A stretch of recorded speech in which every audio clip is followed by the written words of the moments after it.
옛날에 새로운 나라를 세운 영웅이 있었습니다. 그의 이름은 이성계였죠. 그런데 만약 그 위대한 영웅의 가장 큰 적이 다름 아닌 자신의 아들이었다면 여러분은 믿으시겠습니까? 조선이라는 찬란한 이름 뒤에 감춰진 피와 배신, 그리고 냉혹한 야망으로 얼룩진 드라마가 펼쳐진다면 과연 어떤 이야기일까요? 우리는 흔히 위대한 왕조의 탄생을 단순한 영광의 역사로만 기억하곤 합니다만 그 이면에는 인간의 가장 깊은 욕망과 좌절이 있었죠. 그리고 살아남기 위한 처절한 선택들이 거미줄처럼 얽혀 있었던 겁니다. 오늘 우리는 그 숨겨진 진실의 문을 열어보려 합니다. 어쩌면 불편하고 잔혹할 수도 있지만 외면할 수 없는 인간 본연의 드라마를 말이죠. 고려의 마지막 불꽃이 꺼져가던 혼란의 시기, 백성들은 오직 새로운 희망만을 간절히 갈구했습니다. 그리고 그들의 염원을 한 몸에 받으며 등장한 이가 바로 위대한 장군 이성계였습니다. 그는 오랜 전쟁의 상처를 딛고 마침내 새로운 왕조, 조선을 건국했죠. 모두가 환호했습니다. 새로운 도읍 한양으로 백성들이 물결처럼 흘러들어오며 활기 넘치는 새 시대를 예고했고, 웅장하게 솟아오르는 경복궁의 기와는 마치 새로운 나라의 굳건한 의지를 보여주는 듯 했죠. 그 속에서 백성들은 비로소 안정과 평화를 기대하며 새로운 삶의 터전을 일구기 시작했습니다. 이성계의 곁에는 야심 가득한 그의 다섯째 아들 이방원이 있었습니다.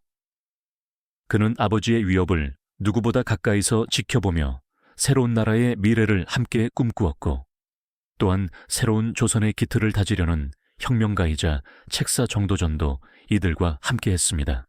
이 작은 균열이 결국 거대한 비극의 서막이 될 줄은 그 누구도 알지 못했으니 말입니다. 새로운 왕조의 시작이 이토록 미묘한 긴장감과 불길한 예감을 품고 있었던 바로 그 순간, 모두의 예상을 뒤엎는 충격적인 소식이 전해졌습니다. 태조 이성계께서 조선의 두 번째 왕이 될 세자로 어린 막내 아들 이방석을 책봉하셨다는 것이었죠.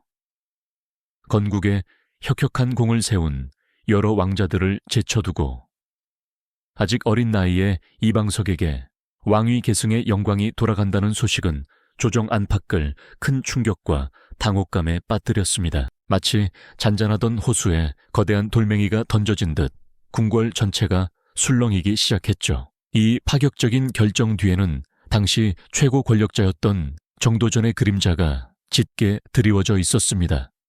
그는 왕이 모든 권력을 쥐고 흔드는 왕권 중심의 나라가 아닌 재상들이 국정을 논하고 이끌어가는 재상 중심의 이상적인 국가를 꿈꾸었죠. 이러한 체제에서 어린 왕은 재상들의 조언과 보필을 더욱 필요로 할 것이고 자연스럽게 재상의 권한이 강화될 것이라고 그는 내다본 것입니다.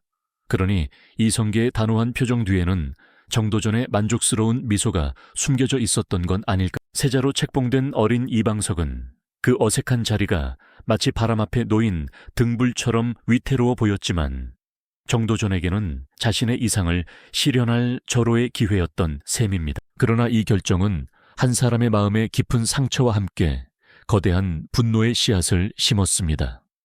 바로 조선 건국에 누구보다 앞장섰던 다섯째 아들 이방원이었죠.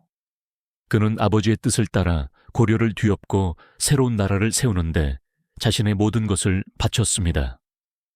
하지만 돌아온 것은 왕위 계승에서 철저히 배제되는 현실이었습니다. 그의 입장에서는 마치 자신이 쌓아 올린 공든탑이 한순간에 무너져 내리는 듯한 배신감과 억울함에 사로잡혔을 겁니다. 왕좌를 향한 뜨거운 열망을 품었던 그에게 이 소식은 단순한 실망을 넘어 자신의 존재 이유마저 부정당하는 듯한 절망으로 다가왔을 테죠.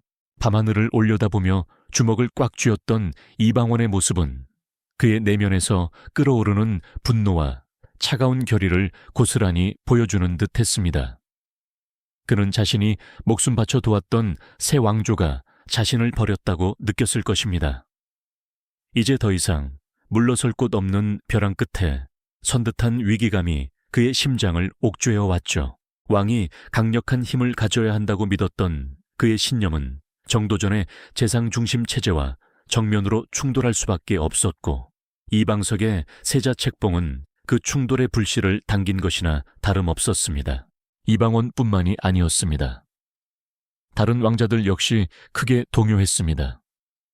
자신들 또한 새로운 나라를 세우는데 크게 기여했는데, 어린 동생에게 세자 자리를 빼앗긴 상황에 대한 불만과 불안감은 이루 말할 수 없었죠. 그들은 자신들의 미래가 어떻게 될지, 이대로 정도전의 계획대로 모든 것이 흘러갈지 불안한 눈빛으로 서로를 바라보았습니다. 어쩌면 자신들의 생존마저 위협받을 수 있다는 생각에 잠 못 이루는 밤을 보냈을지도 모릅니다. 궁궐 안에는 희망 대신 불확실성과 위기감이 가득 차올랐고, 이는 곧 거대한 폭풍을 예고하는 먹구름처럼 번져나갔습니다. 왕조의 첫 비극이 시작되는 서막이 이렇게 조용하지만 강렬하게 열리고 있었던 것이죠. 궁궐을 휘감았던 불안감은 이내 거대한 그림자를 들이우기 시작했습니다. 이방원은 더 이상 지켜볼 수만은 없었죠. 그에게는 선택의 여지가 없다고 느껴졌을 겁니다. 자신의 생존은 물론 그가 꿈꾸던 새로운 나라의 방향을 지키기 위해서라도 이제는 행동해야만 하는 순간이 찾아온 것이죠. 정도전이 설계한 재상 중심의 세상에서 왕자는 한낱 장기말에 불과할 뿐이라는 냉혹한 현실을 깨달았을 때 그의 마음속에는 피할 수 없는 결단이 싹트기 시작했습니다. 그는 밤낮으로 고뇌했습니다. 자신이 목숨을 걸고 세운 나라에서 자신을 죽이려는 자들을 그대로 둘 수는 없었으니까요. 결국 이방원은 피로 얼룩질 수밖에 없는 길을 선택합니다. 바로 왕자의 난이라는 비극적인 역사의 서막을 여는 것이었습니다. 1398년 어둠이 깊게 깔린 밤, 이방원은 사병들을 이끌고 궁궐로 향했습니다. 그의 발걸음은 결코 가볍지 않았을 테죠. 그가 걸어가는 길은 앞으로 펼쳐질 수많은 피와 눈물의 순간들을 예고하는 듯 했습니다. 가장 먼저 칼날은 정도전을 향했습니다. 조선 건국의 위대한 설계자였던 그는 이방원의 기습에 속수무책으로 당하고 말았죠. 한때는 새로운 왕조를 함께 꿈꾸던 동지였지만 이제는 서로의 이상이 너무나 멀어져 돌이킬 수 없는 적이 되어버린 두 사람의 비극적인 운명이었습니다. 정도전이 절규하며 쓰러지는 모습은 단순히 한 인물의 죽음을 넘어 조선 초기 정치사의 거대한 변곡점을 상징하는 순간이었습니다. 그의 죽음과 함께 재상 중심의 이상 정치는 무참히 꺾이고 말았던 것이죠. 하지만 이방원의 칼날은 거기서 멈추지 않았습니다. 그에게는 또 다른 비극적인 과업이 남아 있었으니 바로 어린 세자 이방석과 그의 친형인 이방번을 제거하는 일이었습니다. 이복 형제였지만 피를 나눈 가족에게 칼을 겨누어야 하는 상황은 이방원에게도 결코 쉽지 않은 결정이었을 겁니다. 상상해 보십시오.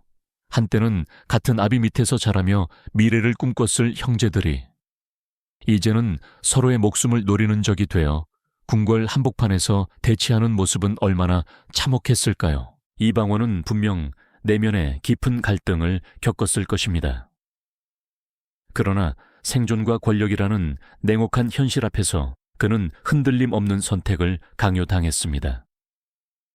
왕좌를 향한 야망과 자신의 세력을 지키기 위한 절박함이 그의 손에 피 묻은 칼을 쥐어준 것이죠. 결국 어린 이방석과 이방번은 형제에게 칼을 맞고 비극적인 최후를 맞이하고 맙니다. 궁궐은 순식간에 피로 물들었고 희망찬 새 왕조의 시작은 잔혹한 형제 살해의 비극으로 얼룩지고 말았습니다. 이방원의 손에는 피가 묻어 있었지만 그의 눈빛은 여전히 흔들리고 있었을지도 모릅니다. 그는 과연 무엇을 위해 이 모든 비극을 감수해야 했을까요? 아마도 그는 흔들리지 않는 강력한 왕권을 통해 자신이 꿈꾸던 튼튼한 나라를 세우겠다는 결연한 의지를 다졌을 겁니다. 하지만 그 과정에서 치러야 했던 대가는 너무나 가혹했죠. 사랑하는 가족들을 희생시키고 동지였던 이들을 적으로 돌려야 했던 그의 마음속에는 회한과 고뇌가 깊이 자리했을 겁니다. 이처럼 피로 얼룩진 궁궐에서 새로운 조선의 역사는 잔혹한 서막을 열고 있었습니다. 피로 얼룩진 궁궐에서 새로운 조선의 역사는 잔혹한 서막을 열었지만 이방원의 고뇌는 결코 그 자리에서 멈추지 않았습니다.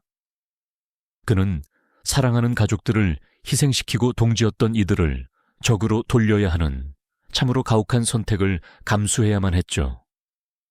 그 결과 그의 마음속에는 지울 수 없는 회한과 고뇌가 더욱 깊이 자리했을 겁니다.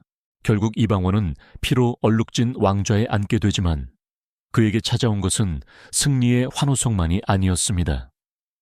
오히려 깊은 고독과 싸워야 하는 말 그대로 또 다른 전쟁의 시작이었으니까요. 왕위에 오른 이방원, 이제 태종이라는 이름으로 불리게 된 그는 과연 무엇을 얻었을까요?